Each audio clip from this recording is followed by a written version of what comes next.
Bonjour, bienvenue. So today we're back again with another reaction video to Crossed, and this is episode 21, and this is of Resident Evil. And you know, there's a new Resident Evil movie coming out soon, which I think looks pretty good. You know, made by the guy who made Weapons, and it also has the guy from Euphoria in it, Ethan. So hopefully it'll be pretty good. You know, the Resident Evil movies, I mean, I didn't mind them back in the day, but I can admit there's a lot of flaws with them. So let's get right into it for today. Let's check it out.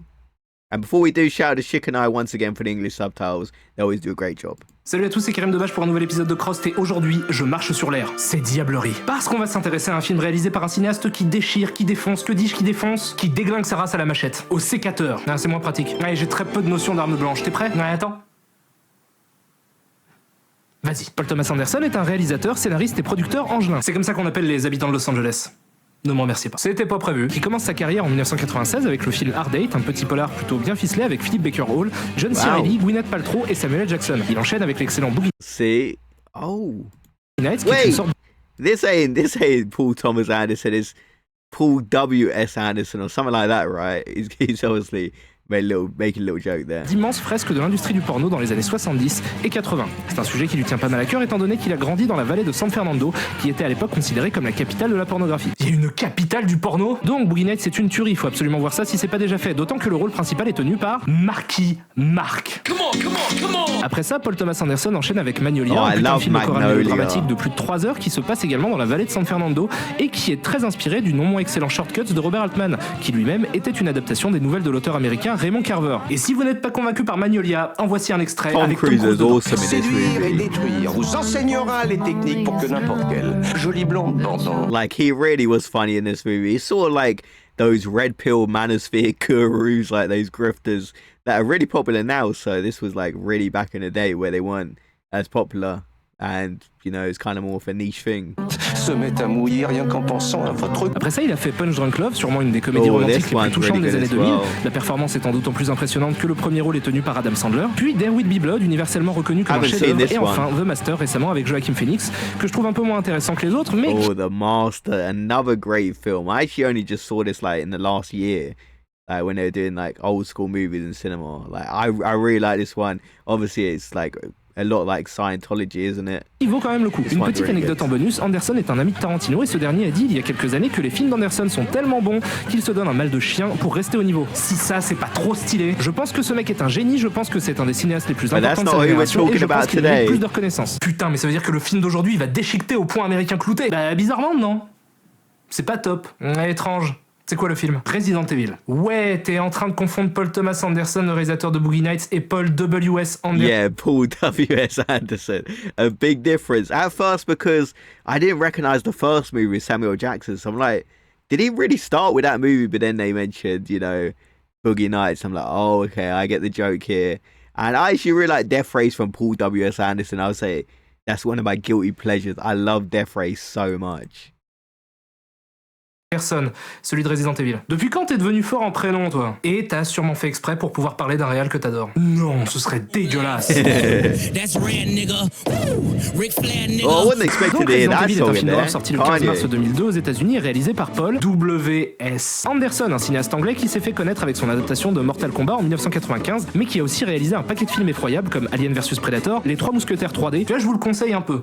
C'est à mourir de rire. Ou encore Soldier, un film de SF avec Kurt Russell, écrit par le scénariste de Blade Runner. D'ailleurs, Soldier se passe dans l'univers de Blade Runner sur une autre planète. Le souci, c'est que le film a fait un flop parce que contrairement à Blade Runner, c'est de la merde. Évidemment, il est aujourd'hui connu pour être à la tête des adaptations de Resident Evil, puisqu'il en a réalisé 3. Okay, this episode we released before the 6th and final movie. Paul W.S. Anderson eventually directed 4 out of 6 films in the franchise, producing and writing the other 2, Apocalypse and Extinction. Obviously, yeah, he's no et produit 2. C'est donc une longue histoire d'amour entre Paul et la franchise, une histoire qui commence dans un laboratoire du futur. Chez la société Umbrella, où un inconnu libère un virus de la mort. L'intelligence artificielle qui contrôle le labo décide donc de verrouiller tout le bâtiment et de buter tout le monde pour éviter une contamination. Là, c'est marrant, cette porte elle est fermée. Certains se retrouvent même bloqués dans un ascenseur qui les met en mode rave party. It really changed the concept with that song in the cette back. oreille.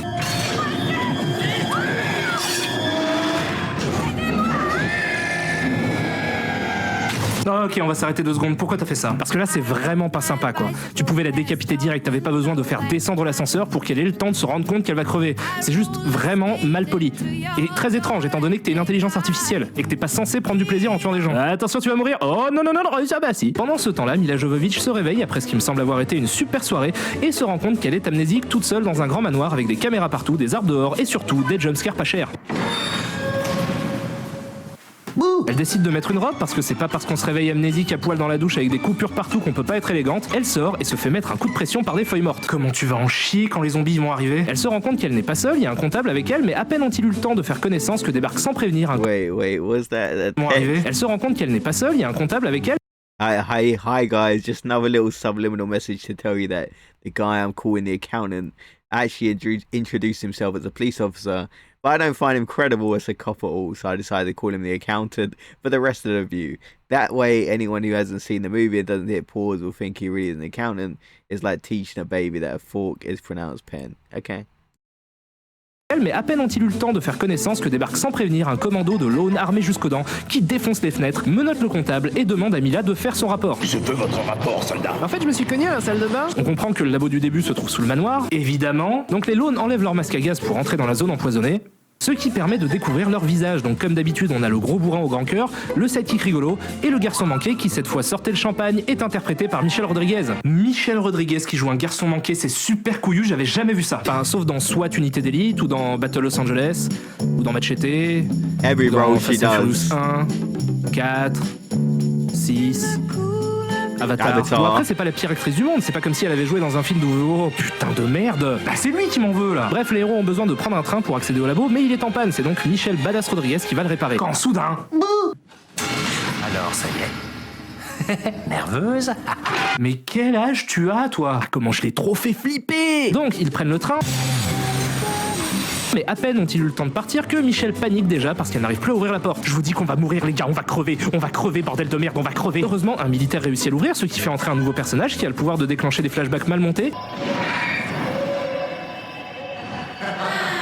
On comprend qu'il s'agit du mari de Jovovich qui lui aussi souffre d'amnésie. Tout ce joli petit monde se dirige donc... Alors que la quasi-totalité de l'équipe nous explique ce qu'on a déjà vu au début du film, le comptable tombe amoureux d'une bouche d'aération.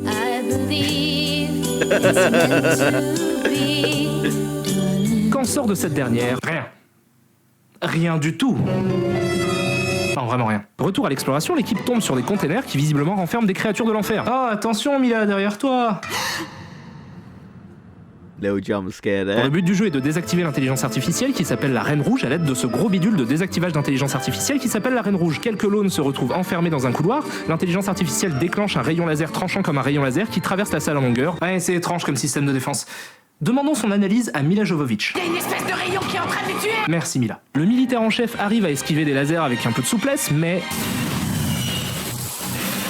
c'est quoi cette IA de connard programmée par un gangsta Lucifer? Tu pouvais pas faire ça dès le début, t'étais obligé de jouer avec eux en faisant passer le laser 3 fois pour leur faire croire qu'ils avaient une chance? Eh Dave, si t'essaies de me débrancher, je te défonce, je te raquette, je bouffe ton chien, je crame ton salon, je te pince les tétons, je te fais un shampoing à la pisse. Et ce qui me fait le plus halluciner, c'est que l'IA est visiblement assez évoluée pour inventer des petits jeux pervers pour buter des gens, mais pas assez pour en profiter pour détruire le seul et unique objet qui peut lui causer du tort. That's a good Les héros point. réussissent à accéder à la Reine Rouge qui prend la forme d'un hologramme de petite fille, parce que les petites filles au cinéma c'est méga flippant. Donc on en est à 40 minutes de film et Michelle Rodriguez se retrouve face à un zombie qui lui mord la main. Ah putain c'est vrai, il y a des zombies dans Resident Evil. Michelle descend le zombie parce que... C'était une folle furieuse, elle m'a mordu. Merci Michel. Bon, comme le réal vient de se rendre compte qu'il est en train de faire un film de zombies, il décide d'en foutre plein et nous plonge dans une séquence d'action que j'ai envie de qualifier d'ouvébelesque, avec musique techno, insert sur des armes qui font pampan et montage de merde. Yeah, I remember like watching this film as a kid, and it took forever to get to the zombies. I'm like, wait a minute, like AI and all that. What's that like Resident Evil?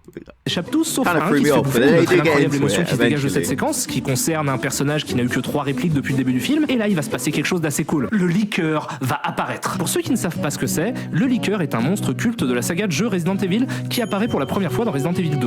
Et évidemment c'était le fantasme de beaucoup de fans de le voir à l'écran, mais je ne vais pas en parler, parce que j'ai vu ce film avec Jérémy Morvan et que sa réaction face au liqueur m'a paru extrêmement juste. C'est donc lui qui va se charger de commenter les apparitions du liqueur. Donc le bordel ambiant fait qu'un liqueur arrive à s'échapper. Oh là là. Oh la vache. Les persos sont I maintenant don't dispersés remember dans le looking that complexe. bad. Mila se matrix contre des chiens empaillés de l'enfer qu'elle défonce sans trop de soucis. De son côté, le comptable fouille des bureaux et lit des dossiers face au mur pour être sûr d'être vulnérable en cas d'attaque. Allez, vas-y, t'en meurs d'envie. Bref, j'ai essayé de faire court pour le reste. On apprend que le comptable en fait c'était un révolutionnaire dont la sœur a été envoyée pour voler des informations importantes sur Umbrella. Il y a des ellipses de merde qui puent la scène coupée au montage. Les héros continuent à se balader dans le complexe pendant encore quelques centaines d'années. Heureusement, Michel a trouvé un moyen de se divertir. Ça vous fait envie, hein?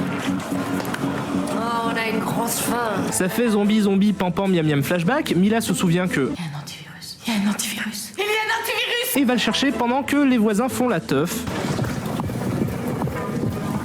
Faut vraiment que j'appelle le monteur son. Et attention, super retournement de situation monté par un gang d'épileptiques. Oh mon dieu, le mari de Mila est un traître. Le liqueur s'occupe de lui régler son compte. Putain.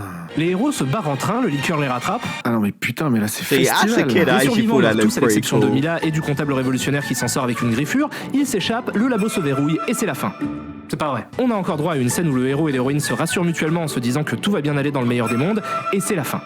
C'est pas vrai non plus. Après ça, le comptable commence à se transformer en monstre et des scientifiques militaires viennent le chercher, et c'est la fin. Presque. En fait, elle se réveille à l'hôpital, se rend compte qu'il n'y a personne aux alentours, elle sort de l'hosto, constate que la ville est en ruine, chope un fusil à pompe, et là, c'est la fin. Ce qui est assez troublant parce que j'ai l'impression que le film se termine au moment où il devrait commencer. Mais s'il y avait que ça encore, j'ai sûrement pas... I felt like they just wanted to set up a sequel. I mean, it was a very successful movie. I mean, they made 6 of them, is it? Like, very successful franchise, even if it weren't reviewed that well. And I wasn't the biggest fan of it. I do think this one was kind of cool as a kid, though. Like, looking back at it, obviously the special effects did age really badly. But, you know, as a kid, I remember watching it like, oh, that's kind of cool.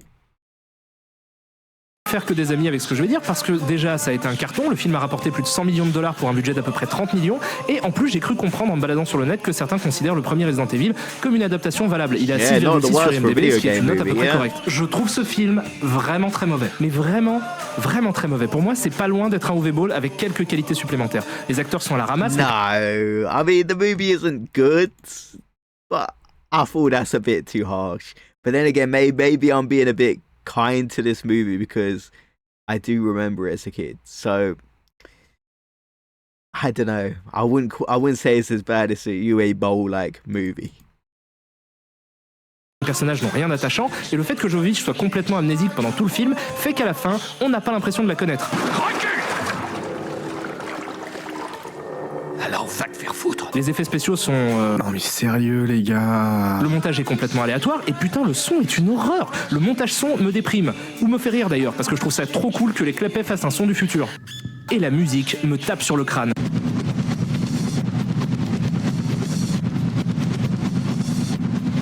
It is very 2000, like early 2000 with the music. Ce qui est d'ailleurs assez dingue parce qu'elle a demandé les efforts de Marco Beltrami qui a bossé sur Scream et de Marilyn Manson. Mais ça me fait plus penser à du DJ Aspé. DJ Aspé est un DJ français célèbre pour avoir été pendant un petit moment le DJ attitré de la gaffe. Ah, c'est fatal, c'est direct, on part direct en live, yes I, ils sont rouges. Il a tenté un retour il y a quelques années avec le tube Sous la douche dans lequel il a pu exprimer l'entièreté de sa subtilité. Oh, okay. On est bien sous la douche. Oh là là, y a plus d'eau. Ok, t'es pas obligé de tout expliquer, ça devient un peu dérangeant. Et surtout, l'histoire est super convenue. Vous avez normalement déjà vu ça 1 milliard de fois. Mais c'est pas si dérangeant. J'ai aucun souci avec le fait qu'on me raconte la même histoire encore et encore, tant qu'on le fait avec un poil de créativité. Juste un poil. C'est pas trop demandé, je pense, que d'espérer d'un film un tout petit peu d'originalité. Je lui demande pas de révolutionner le genre ou de marquer l'histoire du cinéma, juste d'avoir une personnalité. Vous savez pourquoi j'exhibe un poster de 2001 derrière moi comme le dernier des branleurs cinéphiles depuis le début de l'émission? Là. Parce que les films de Kubrick sont les premiers à m'avoir fait prendre conscience de quelque chose. C'est devant ces films que j'ai compris l'importance du réalisateur dans le processus de création. C'est la première fois que j'ai eu l'impression que quelqu'un s'adressait à moi au travers de ces films. Parce See, que... and I've actually never seen 2001: A Space Odyssey. I know people are going to hate on me in the comments, but I've never seen it. I have seen Clockwork Orange, and also, I can't remember the name of it. Eyes Wide Shut. I've seen Eyes Wide Shut, and I've seen Clockwork Orange. I remember watching Clockwork Orange back in school. Like, we actually watched it in English class, and it was a really good film. So I do need to eventually watch it. Que Kubrick can't avait see une the personnalité. comparison Et with c'est the pour ça que AI. j'aime Scorsese, Cronenberg, Paul Thomas Anderson et plein d'autres. Là, le film est tellement gentillet, tellement aseptisé qu'il m'est impossible de voir en Paul W.S. Anderson autre chose qu'un tâcheron parmi d'autres tâcherons interchangeables qui se contentent de filmer les séquences sans simplifier. And yeah, comparing Paul W.S. Anderson to those directors is crazy. Ni s'appliquer. Et ça se traduit à l'écran par plusieurs choses. Déjà, le film a l'air de tourner en rond au bout d'une heure, toutes les séquences se ressemblent et on a l'impression de juste suivre des gens qui marchent dans des couloirs avec plus ou moins de zombies autour, mais surtout, ça ne fait pas peur. Pas du tout, jamais peur. Et je pense que les mecs s'en sont bien rendus compte parce que du coup ils ont blindé le film de jumpscares et d'effets nuls. Alors certes, Resident Evil et Resident Evil 2, les jeux dont sont tirés le film contiennent des séquences d'action et des gros flingues, mais le cœur du jeu, c'est quand même le côté survival flippant. Et la peur passe par une économie de moyens, allant jusqu'à utiliser les limitations techniques de la console pour créer du suspense. Et une grosse partie du premier jeu se passe dans un manoir abandonné, ce qui fait que le décor rend le truc oppressant. C'est la même stratégie que dans Silent Hill en fait, pervertir les objets du quotidien pour leur donner une force évocatrice et les rendre effrayants. Là, tout le film se passe dans ce putain de labo à l'esthétique complètement froide et aseptisée. Parce que ce n'est pas un film d'horreur. C'est un putain de film d'action avec quelques zombies dedans. Et j'ai rien contre les films d'action, hein, j'adore ça. Mais là, ce qui me pose problème, c'est que j'ai l'impression qu'ils ont essayé de faire un film hybride d'action-horreur par opportunisme. Parce que les gens qui aiment les premiers jeux Resident Evil... And I do agree with this statement as well. I don't really class these films as horror films, really. I more class them as more action. Yeah, I would definitely agree with that. Like, these films are not scary. I even watched them as a kid, like, really young, and I wasn't scared at all. So, yeah. Ils aiment surtout pour leur ambiance de film d'horreur. Donc ils ont mis des zombies, mais la seule chose qui justifie les séquences d'action du film, c'est l'image qu'ils se projettent des joueurs. Et ça me ramène à quelque chose d'assez important, je pense, quand il s'agit d'adaptation de jeux au cinéma. Quel que soit le jeu adapté, et même si ce dernier possède une identité assez marquée, ce qui prime est systématiquement d'essayer de faire plaisir aux fans de jeux vidéo, qui visiblement, dans l'esprit des studios d'Hollywood, sont des bourrins décérébrés, ce que je trouve complètement con. Quand tu adaptes un roman au cinéma, t'essayes pas spécialement de faire plaisir aux fans de littérature, parce qu'il y a une énorme différence entre tel et tel type de lecteur. Mais visiblement, dans leur tête, le gamer ressemble au gamer. Et c'est assez flippant. D'autant que le film aurait pu être une curiosité intéressante parce qu'à la base, il devait être réalisé par George Romero, un cinéaste de genre extrêmement important qui a un peu construit ce qui est devenu le film de zombies moderne. Ce qui m'aurait intéressé dans le projet, c'est de voir Romero adapter Resident Evil alors que les jeux Resident Evil sont très fortement inspirés des films de Romero. La boucle aurait été bouclée. Et même si l'avis général est de dire que le scénar de Romero était assez faible, j'aurais été curieux de voir ça. En tout cas, ça pouvait pas être pire que le film qu'on a eu. Que les films qu'on a eu d'ailleurs, parce que comme je vous ai dit, le film a cartonné et du coup on a eu droit à plusieurs suites, toujours avec Anderson derrière. Et c'est dingue parce que c'est quand même le mec qui a fait La Famille Tenenbaum, I La Vie love the Aquatique, mood. I love these Fantastic films. And of course, their Wes Anderson films are the Royal Tenenbaums. That's one of my favorite films of all time. La Vie I Aquatique, love this one. This one's so underrated. Fantastic Mr. Oh, fantastic, Mr. Fox. A childhood film right there. Fox, And Moonrise Kingdom as well. Legendary films.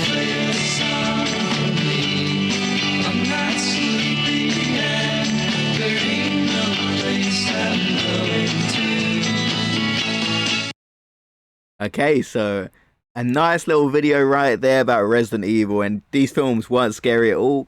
I mean, I didn't mind it as a kid, so I can't be too harsh, of course, but yeah, I love the way he kind of mixed him up with Paul Thomas Anderson, a legendary director, and also Wes Anderson at the end. I used to be a big Wes Anderson fan. I love like his old school movies. I'm not a big fan of his new movies. I feel like The French Dispatch I didn't really like, and the last one I can't even remember what it's called, but I wasn't a big fan of him. I feel like he's just too into his style now. Like, whereas before they obviously had his signature style, but there was sort of a bit of realism to him. Whereas I feel like now he's gone too overboard. Obviously, people are going to disagree with me in the comments, but that's kind of my opinion. But I was a big fan of Wes Anderson. Like the Grand Budapest Hotel, one of my favorite films as well. And Paul Thomas Anderson, legend. Paul W.S. Anderson. I mean, I do like Death Race. I really do like Death Race. The rest of his films, not the biggest fan of, but Death Race is just like such a place in my heart. Like, it's just so cool to me. But yeah, the first Resident Evil I don't think was that bad. I do think they kind of overdid it, and it was nothing like the games, really. I mean, they tried to throw some zombie elements in there, and it does kind of come in, but like towards halfway through the film, and it's like so many different plots, the AI and all that. It's just like, I don't know. But obviously, they were very successful. I mean, 6 films. You have to give him credit there. He knew what the people wanted at the time. And we got the new Resident Evil movie coming out, which supposedly isn't meant to be like the games. But it did look pretty good from the trailer, made by the guy who made Weapons. I know he's really hyped right now. I did like Weapons, so I'm interested to see what he's going to follow up with. And it also has the guy from Euphoria in it, like Ethan. Like, so I'm interested in that. I actually don't mind Euphoria. I mean, I do think the new season isn't that good, but I do think he was a good actor in that. So we'll see what he does. So I'll see you guys in the next video. Have a great day, everyone.